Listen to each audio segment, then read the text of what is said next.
Good morning and welcome to the Rivers Training for Medical Certifiers. My name is Ann Reynolds and I will be your trainer today. On behalf of the state of Rhode Island and QuantumMark, I want to thank you for taking the time out of your busy schedule to learn about this new system. The training will take less than an hour to complete. We should have time left at the end for questions. If you do think of a question, please put it in the questions box in the GoToWebinar control panel. I will address questions as I can throughout the training, but certainly I will do so at the end as well. To facilitate this session, all participants have been muted and we are recording today's session.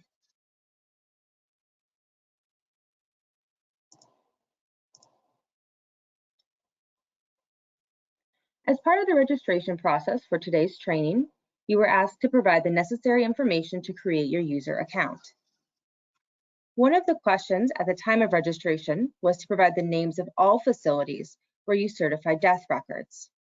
If you certify deaths from more than one facility and did not provide the name of each facility when you registered, please take a moment now and provide your name and all facilities where you might certify a death record in the question box. Often, we also find that colleagues will sit together around a computer to watch these trainings. If that's the case and you did not register, please take a moment now to enter all of your information as outlined on this slide in the questions box of the GoToWebinar control panel. This will allow us to set up your user account as well as provide you post-training materials. I'll give you a moment to do that now.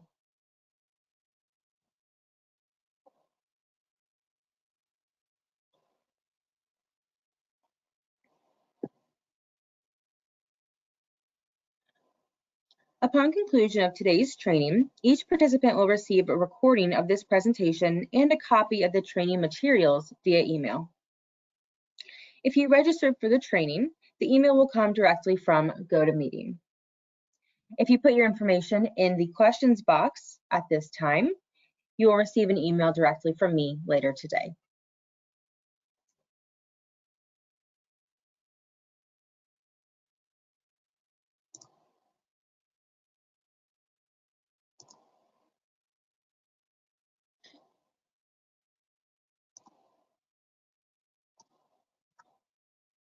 The goals of today's training session are to ensure that everyone understands the benefits of transitioning from a paper process to an electronic process, to make sure and teach you to create and certify an electronic death record, as well as sign off on burial transit permits, and to review CDC specifications for documenting cause of death.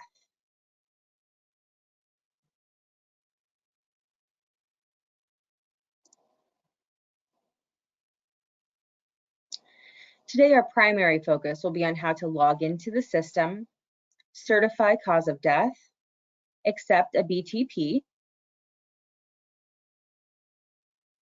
Additionally, Rivers provides functionality to refer a record to the medical examiner, refer a record to another physician, or accept or reject a record from another physician. While we won't review this functionality today, the user manual that we will send at the end of the session does provide step-by-step instructions if you ever need to perform any of these actions.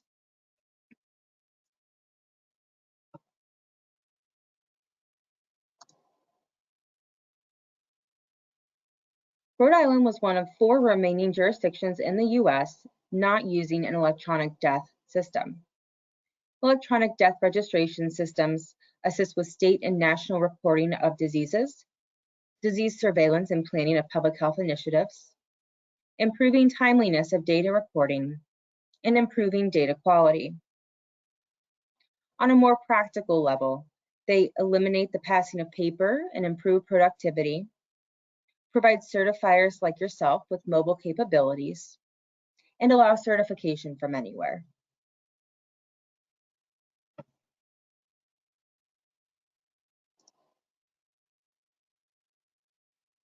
This is a simple overview of how a record is registered in Rivers. Typically, a facility user will start a record, enter the medical information into the system. The user will then assign a medical certifier and a funeral home to the record. The medical certifier will certify the medical information, and this can happen at the same time the funeral home verifies the demographic information. You will certify by entering your electronic PIN. When you register for Rivers, the state will provide you with this PIN. The PIN is a 6-digit number and it represents your wet signature. It acts the same as a physical wet signature that you currently are signing on a death certificate or a burial transit permit. So when you enter your PIN into the system, you are putting your signature on the record. The funeral home will then print the BTP. Once all medical information is certified, the demographic information is verified, and the BTP is printed, any user can release the record to the state for registration.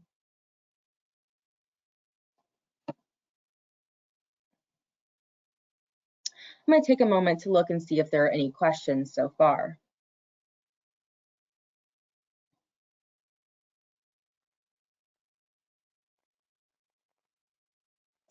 Seeing no questions, I'll move on. So let's go ahead and look at the Rivers system.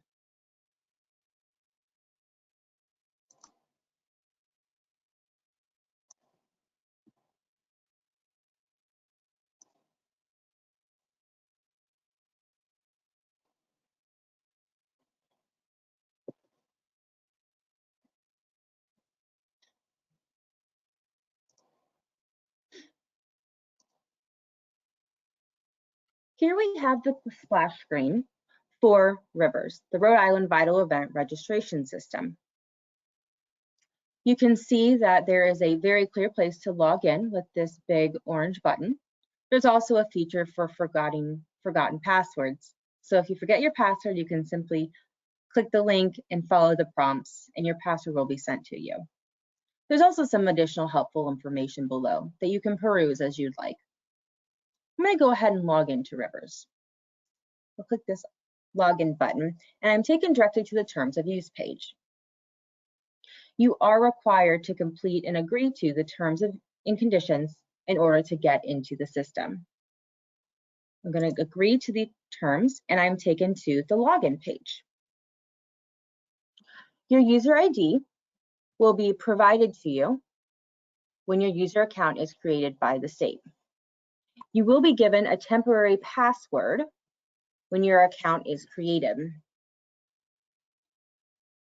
When you first log in with that temporary password, you will be prompted to update the password. Now that I've entered my username and password, I am going to log in.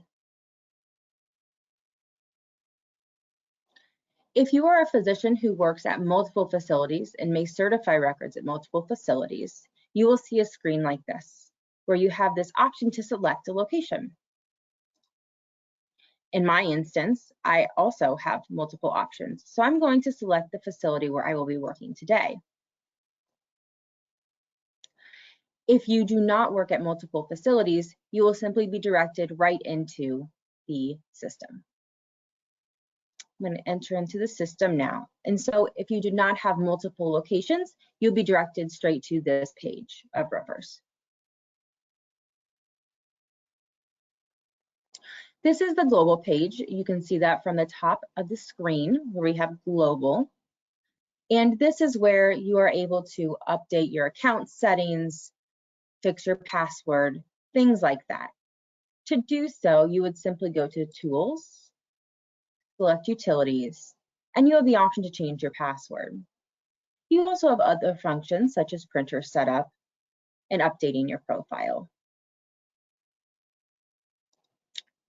We're not going to cover every piece of functionality in this module, just to be respectful of your time and what you need to know on a day-to-day basis. If you are a physician working at multiple facilities, you do have the ability to switch locations from within Rivers at any time. This means you don't have to log out and sign back in.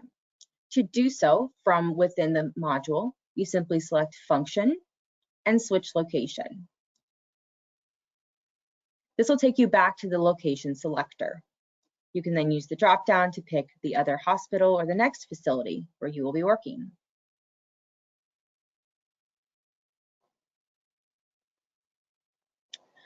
To access death records that you're going to work on, you just go into the death module. You can see the word in all capitals, death, next to global. Simply select that word. Now you can see that at the top, death is highlighted in a lighter blue, similar to a folder tab. That means you're in the death module. The primary function that you will utilize is to review and certify records. Working on specific death records is located within the medical data entry portion of the system. So we'll go to Function, Medical Data Entry.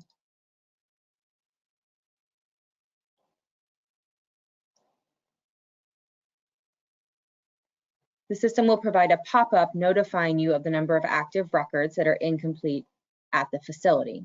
This is information so that you can see how many late records are available at the facility. You can just click OK and this will disappear. This is the medical data entry screen. There are a number of functions in the upper left corner just below the Rhode Island Department of Health logo. Each of these buttons performs a specific action. These buttons also have a written component. They have a partner over here on the right side where you have the record drop-down option. Each of the graphic buttons on the left corresponds to the same options in this record drop-down.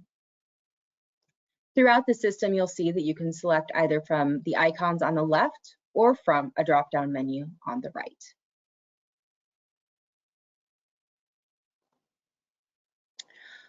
I want to start by showing you a search function, just so you know how you can do that if you would like to. You go to Record Search, or you can click the binoculars on the far left, and you're pulled into a search screen. You can see here there are a number of parameters you can use to search. The only required field for a search is the date of death. Although you may be able to search, you probably won't do this too often. So we're not going to go into detail and walk through the steps to search and open a record, but we'll probably see that at some other time. What I would like to show you is a record that has already been started and has been queued up for you. So here in the center of the page towards the top, right under medical data entry, is the unresolved work queue filter. We select the drop-down arrow and see there are a number of options.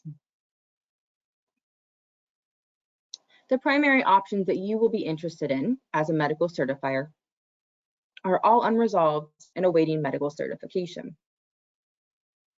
Each option in this list reflects a different record status, and records will only appear in the queue when that status is selected as they apply. I am going to select this all unresolved filter. When I do that, over here on the right, we'll see we have this unresolved work queue, and I can drop down and see all of the records in my unresolved work queue. I'm looking for a particular record, so I'm going to find it here in this list.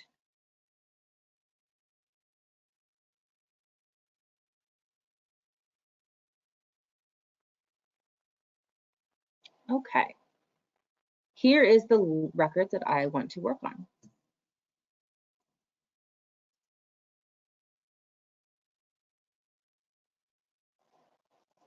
So now I have opened up my record. You can see that it's been populated below on the screen.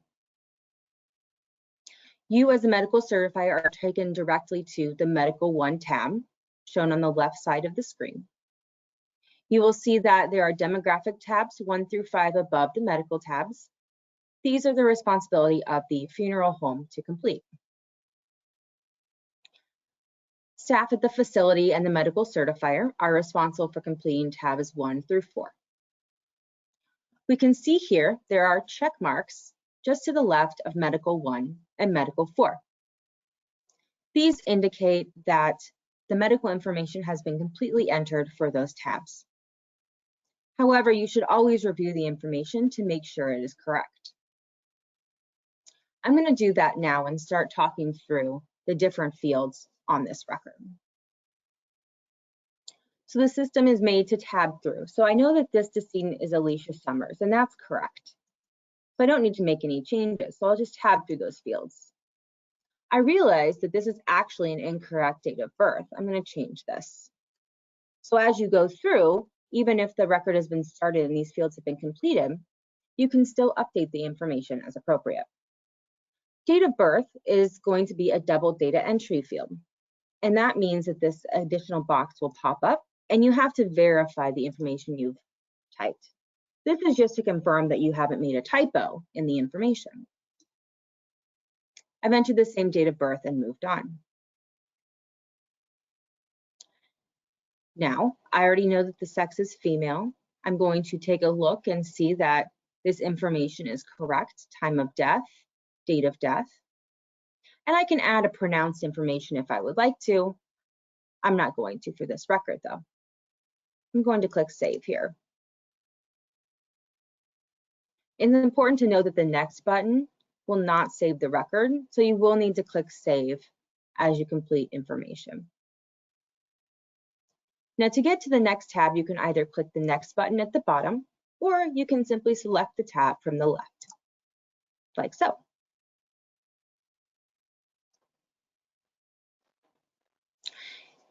The cause of death information is on Medical tab 2.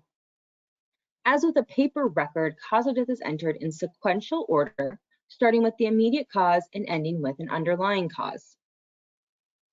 In part 2, you enter other significant conditions that may have contributed to the death. In the end, the goal of this section is to provide a picture of why a person went from a living, functioning human to deceased. I like to spend some time on this page as I review the CDC specifications for reporting cause of death. There are a number of common mistakes we see on reported causes of death. Abbreviating conditions. Abbreviations can lead to confusion in the data because there are abbreviations that can be used for more than one definition. Entering multiple causes on a given line. This can confuse statistical reporting and end up in loss of information and data when the CDC's National Center for Health Statistics runs reports. You should also not list the same causes in both parts 1 and part 2. Either the condition is part of the chain of events in which it would go in part 1, or it was a condition that weakened the decedent but did not cause or result from the underlying cause. And in that case, it belongs in part 2. Other common mistakes are leaving the time intervals blank, listing terms out of order, using terms such as senescence, old age, or advanced age, and using the phrase complications of. The most common data quality issue is confusion around what to report, the mechanism or the event. So let's talk about the difference between these two. The chain of events reflects the disease, injury, or complication that directly caused the death, the chain of events, and this tells us why the body shut down. The why is what we need to see on death records. The mechanism reflects how the body shut down. It is not wrong to include a mechanism of death. It just adds little value to the certificate without providing the additional information about the disease, injury, or condition related to the underlying cause.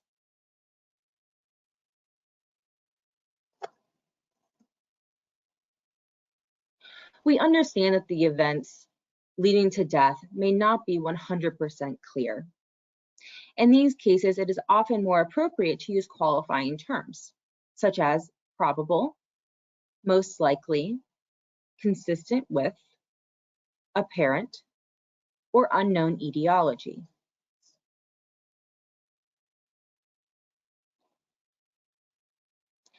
Sometimes when you enter information into the river system, you may get an alert telling you the information needs review.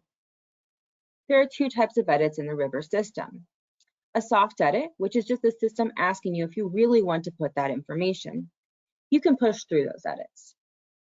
There are also hard edits, where the system will not let you continue until you change the information or complete the field. Soft edits are the result of Views 2, a system that interfaces with the CDC, National Center for Health Statistics, to provide improved data quality.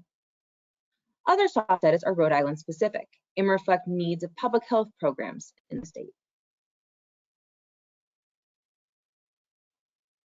Now let's focus back on the cause of death in this record.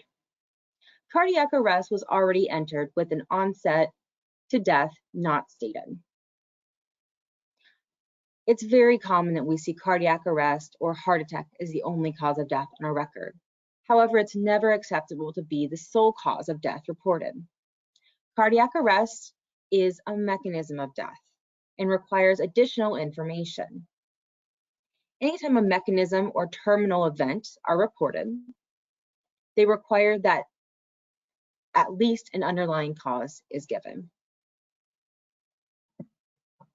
So let's walk through how we can make this a better cause of death. Instead of cardiac arrest, I am going to replace line A with rupture of myocardium. I'm going to click the tab button, and the system will think and decide if it wants to give me any feedback. There were no soft edits or hard edits fired there, so I was taken over to the onset. You can see that is the green highlighted field. I'm going to also update this onset so it reflects minutes. As much detail as you can provide would be best. So I'm going to hit tab again, and I'm taken to line B. Here, I'm going to enter acute myocardial infarction. I'll tab off that field to the interval, and here we have a soft edit appear. This is a soft edit from Views, telling us that the phrase acute myocardial infarction is considered an ill-defined cause of death. This is a cue for you to consider if you have enough additional information to back up the acute MI as part of the cause of death. In my case, I know I have a couple more details I'm going to enter, so I'm going to say this is okay for now. Once I indicate the cause is okay, I'm taken to the onset field.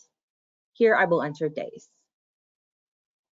When I tab to the next field, I will enter sepsis, and when I tab off, again, I am given a warning that sepsis is considered ill-defined. I still have another line to enter for my cause of death, so I'm going to click OK at this point, so I can then enter my onset and move on to the last line. Here, I'm going to enter acquired immunodeficiency syndrome. Notice I'm intentionally not using the abbreviation for AIDS. Now, when I tab off of this field, I get a different validation. Actually, two validations. Looks like two spelling errors in those terms. So I missed a letter or two here in immunodeficiency, and I also missed the N in syndrome. So these are just spelling corrections. So I see that and I realize, oh yeah, those are misspelled. Unfortunately, I can't just select one of the suggestions to fix, but I will click this cancel button and that'll take me right back to this field so I can fix what I've misspelled. Now I'm just going to tab off again, and we can see the soft edit is no longer firing. Here I'm going to add my interval of 6 years. Now I'm just going to tab through and complete the rest of the medical information. In this particular record, I'm not going to enter a cause of death in part 2. Simply, when you need to do so, you can check any of the check marks that are most applicable, or if the option you need to enter on the record is not available in a checkbox, you will enter that into the other significant conditions box, just as you would write it on a paper certificate. So now I'm going to continue answering these questions of was an autopsy performed. Now I've reached this question of the manner of death. Only the medical examiner can certify a cause of death that is non-natural. And this reminder is set up in the system because if you accidentally select a manner of death that is not natural, for example, I'll select accident, the system will prompt you to recognize and decide if you need to refer this record to the medical examiner.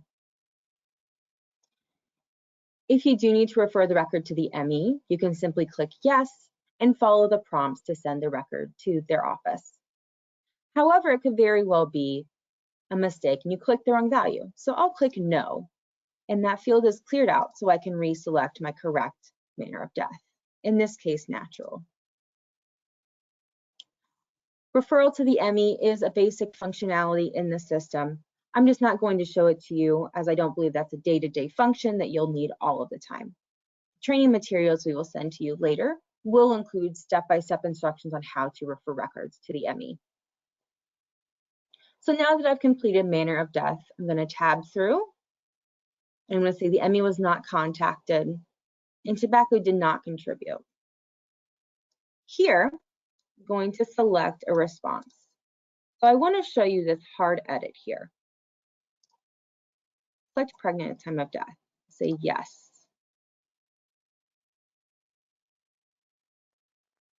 My apologies, I was expecting a hard edit there. So what I was attempting to show you is the hard edit between age and pregnancy.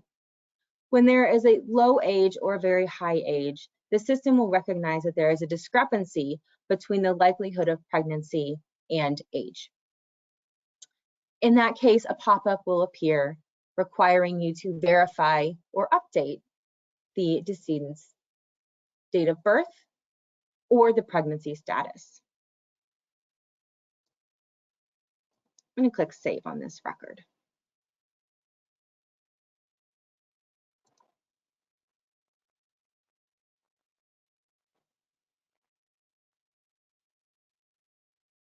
So you'll also see that now that we have the check mark next to Medical 2, and on Medical 3, there is also a check mark, even though we haven't done anything on that tab. On Medical 3, you can see that this tab is dedicated to injury information. Injury information is only applicable to non-natural deaths. In this case, this decedent died of natural causes. And when we indicated that the manner of death was natural, the injury information was resolved automatically. So you don't need to do any data entry on this page. So we're going to move on to Medical 4 tab and verify that this information is correct. You can see here that the facility staff have already selected me as the certifier. And further down below, they've indicated that I was also the attending physician in my length of attendance down below. So I'm going to save this record one last time for good measure.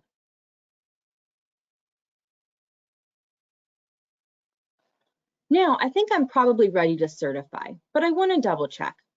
So I'm going to click this Unresolved List Stakeholders button. This will show us what's left to do on the record. In this case, a funeral director has not been designated. However, there's no indication the medical information is incomplete, and that means that the record can be certified. So I'm going to close that pop-up, and I'm going to go ahead and certify the record.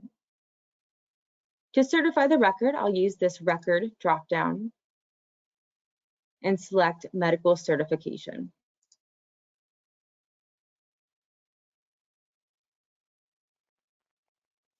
Here you're given a view of the views messages or other soft edits that were fired on the record. So here we can see there are different values, and these are the different messages that appeared throughout data entry of the cause of death. I'm going to say I'm okay with these different messages and click OK. If you wanted to fix them, you could simply click Cancel and correct the values. Here, before you complete medical certification, you're given a quick view of the decedent's information to make sure that you are ready, in fact, to certify this decedent's record. It shows you simple information with the name, date, and time of death. When you're ready to certify, you click Certification, and you are prompted to check the attestation and enter your PIN. To certify, you must do both. So I will check the box next to the attestation that, to the best of my knowledge, death occurred at the time, date, and place, and due to the causes and manner stated. In this box, I enter my 6-digit PIN that was given to me when my account was created. Now, if you've forgotten your PIN, you can click this Forgot PIN button, and the system will generate an email for you with your PIN. I remember my PIN, so I've entered it, and I'll go ahead and click OK. Now the system wants to confirm that I'm ready to certify, and I am. And now I am informed that the record has been successfully certified. So now that I've certified, the record reappears. It doesn't close, but you can see the fields cannot be edited anymore. They're in view only, and that's because the record has been certified.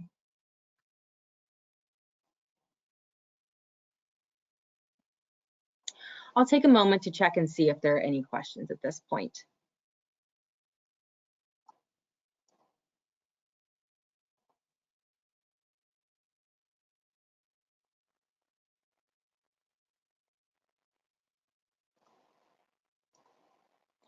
Seeing no questions, what I would like to do now is show you how quick the process of completing the record and certifying really is.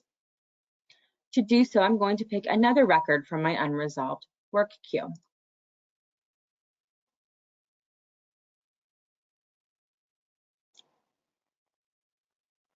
Here I have a record for Corey Ellison.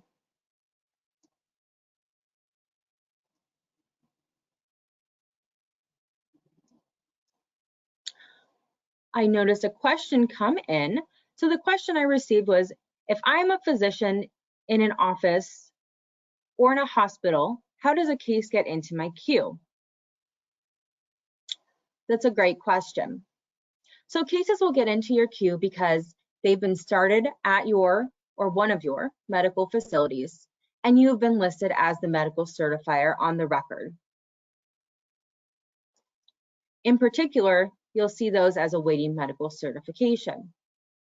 The other option is if the hospital has started the record and you haven't been assigned as the certifier, you can also look at this all unresolved queue, and you can see any records that are unresolved at the facility.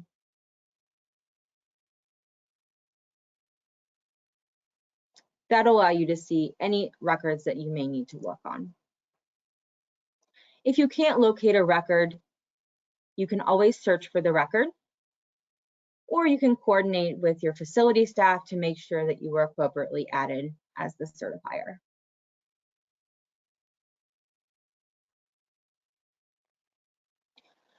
So here we have, that's a great question. So here we have the record for Corey Ellison. As you see on the left side, medical tabs 1 through 4 all have a check mark.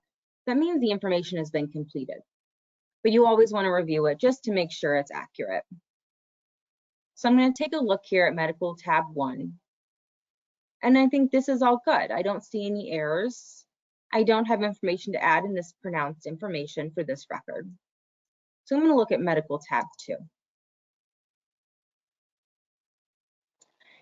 Here in this case, I think the cause of death looks good, but I want to give a better onset just so we can get more information. So I'm going to tab through these fields and update them. Here, because I've tabbed through cardiopulmonary arrest on line A, the system is going to fire a soft edit telling me that cardiopulmonary arrest is ill-defined. I'm going to say okay because I think this is a good cause of death, but it is again a reminder even if you were not the person who originally data entered the COD. I'm going to update this onset to minutes. I'm going to do this for all 3 lines. So again, cardiogenic shock is defined as ill-defined. So I'm going to click OK for now. update the onset and tab through. And here our last line, infective endocarditis of unknown etiology, is not flagged by the system. So I'm just going to go ahead and update that time frame to days and tab through. I'm also going to take a look at part 2 as it appears. So we can see here that the facility staff checked obesity on this record. And you can see not only in the check, but in this summarized significant conditions, the little orange oval. However, what I actually want tab checked is diabetes. So I check that box and you can see diabetes has been added, but I want to remove obesity. That was an error. I also want to add a contributing condition that is not in the checklist. So I simply go to the open field to type in the condition.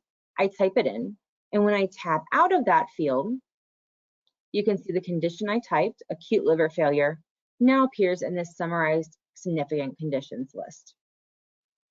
If you need to add multiple significant conditions that are not checkboxes, you simply separate them with a comma.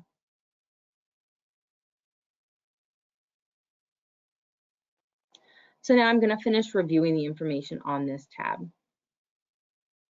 Here, this information all looks good. I can change this to yes here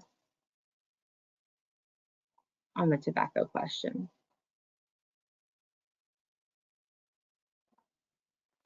I'm going to go to medical 3, and again, this is the injury information, so there's nothing to complete. Let me go to medical 4, and we can see that the physician has been selected. Now you can change a certifier type, whether you're pronouncing and certifying or just certifying. And in that case, if you change that type, you will have to select a certifier. If you were to change that and forget to complete that field, we're going to save this record. You can see that the certifier name remains purple. And my medical 4 is no longer checked. I can also see here in the unresolved list that I clicked above the page tabs that medical data entry is not complete. And you can see here medical 4 certifier name is missing. So if I click that from the unresolved list, I am taken directly to the certifier name field where I can select myself as the certifier and populate. Now, if I were not to notice that and try to leave that field blank,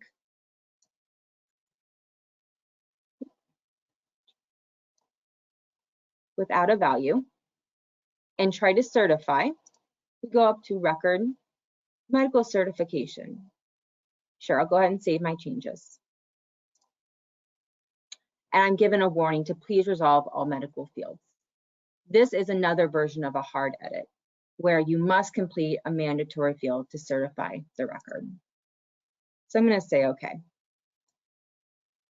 Now I'm just going to go ahead and select myself here. I'm going to scroll down and save the page. And now I'll go through the certification process, the record, medical certification. I look and review my views messages again. And now I'm going to go ahead and complete certification by checking the attestation and entering my PIN.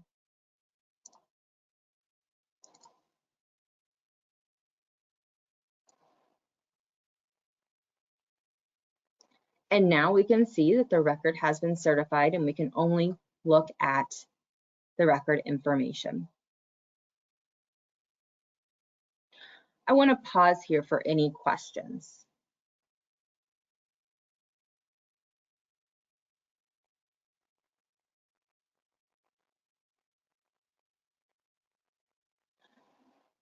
Seeing no questions, there are a couple more features I'd like to show you that are actually outside of data entry or certifying death records. The first I want to show you is the burial transit permit approval. Simply use functions and go to home, or you can use this home button up here by log out. Once you're on this home page for the death module, you select Function and Process BTP Request. You're taken to a very simplified screen where it shows burial transit requests and you have an unresolved work queue. So I know in this case that I'm looking for a particular record, so I'm going to use the drop-down and find my record. Joseph Geffen. I'm going to select this record. BTP requests only apply if medical certification has not been complete, but the funeral home is requesting a burial transit permit to move the body from the facility or another location to possibly their funeral home. This is the same as when you approve a burial transit permit on paper. So I'm given a very brief detail of the decedent to make sure I'm looking at the right record. It also includes the place of death, manner of death, and disposition information, so I can determine for sure that I am good to approve this BTP. To go into the record, I'm going to click Go.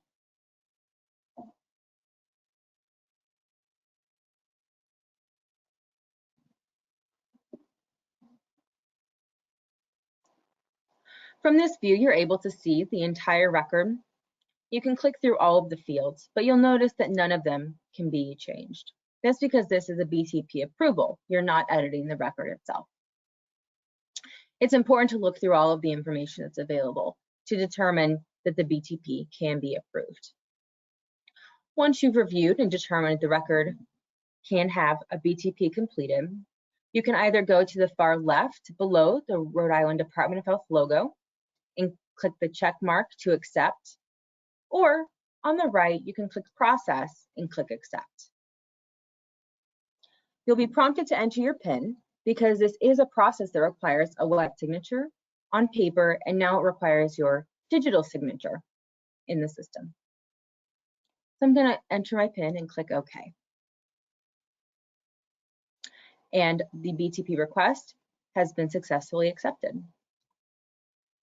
Once I click OK, I'm returned to the BTP request page, and no more information is required for that process. There are other records in this queue, but I'm not going to work those right now. You also have the ability to reject a BTP if necessary. I'm not going to show you that process right at the moment, just out of respect for your time. One other functionality I want to show you in the system is how to complete a medical amendment. So you'll simply go to Function and select Medical Amendment.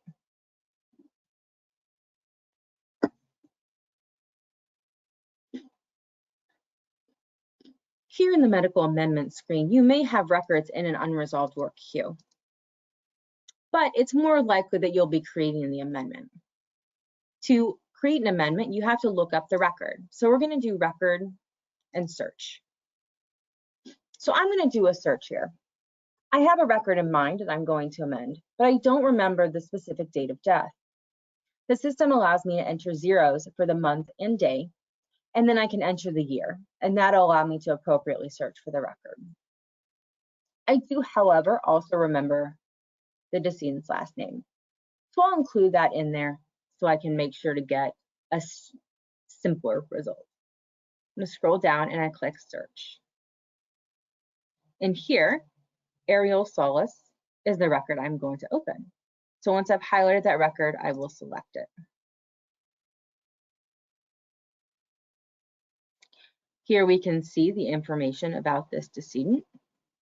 So I'm going to click Go, and that'll take me into the record. I will agree that I want to amend the record.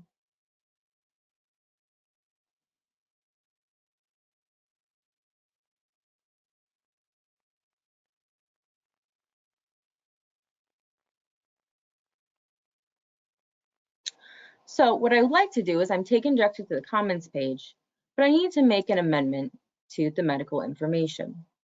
Any fields that can be amended with a medical amendment have this little wrench symbol beside it. You'll notice if you look at any of the demographic tabs, there are no wrenches because this is a medical amendment. You cannot change these fields with this amendment.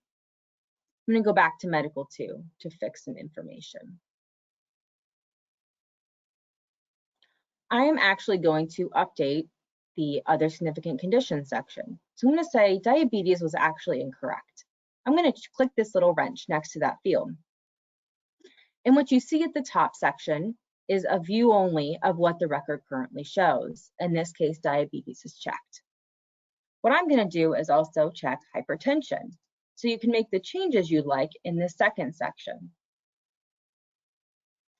You can also add comments indicating why you made the change if you need to, or other information that's valuable.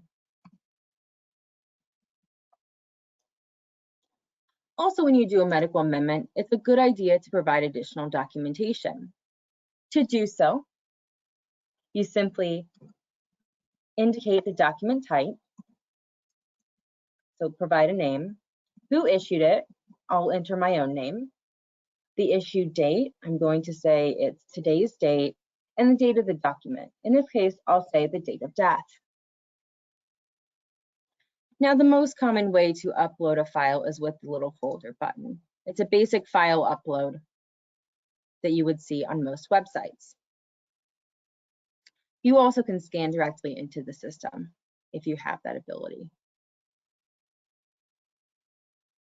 I'm going to grab just a document here, and I'm going to save that.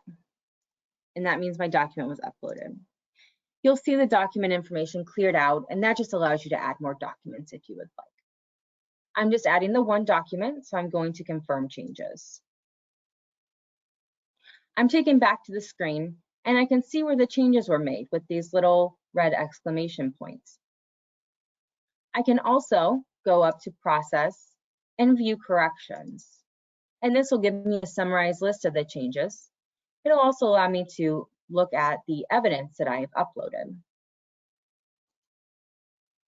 In this case, I am done with this change, and I'm ready to submit it to the state. To do so, I'm going to click Process and Submit. I'm going to choose not to mark this as high priority.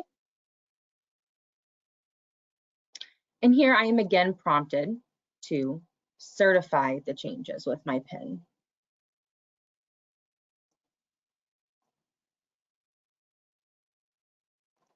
Now I know my record has been submitted successfully, and I'm taken back to the medical amendment screen.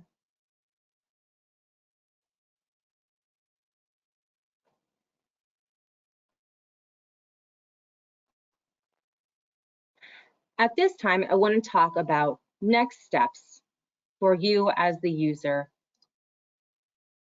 in using the Rivers system.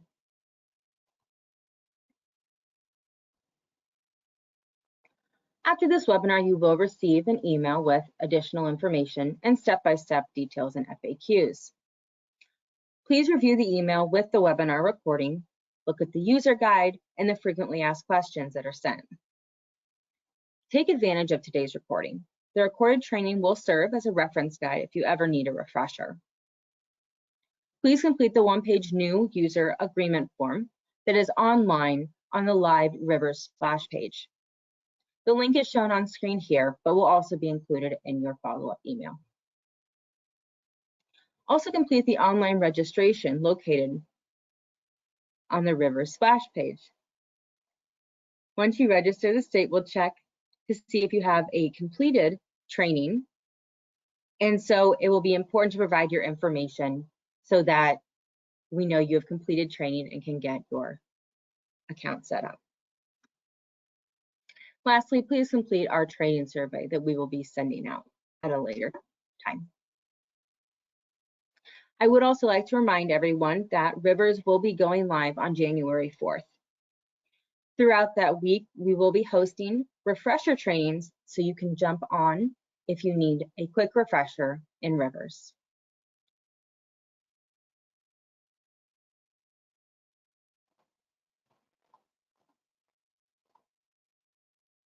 At this time, I'd like to ask if there are any additional questions.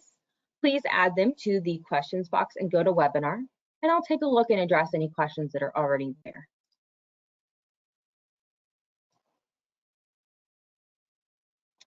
It looks like I had one outstanding question from during our training, if there would be live assistance for certifiers at the start of using the system. So I think I actually just covered that. We will have a variety of live trainings available the week of go live for you to jump on any questions answered or provide additional support as you need.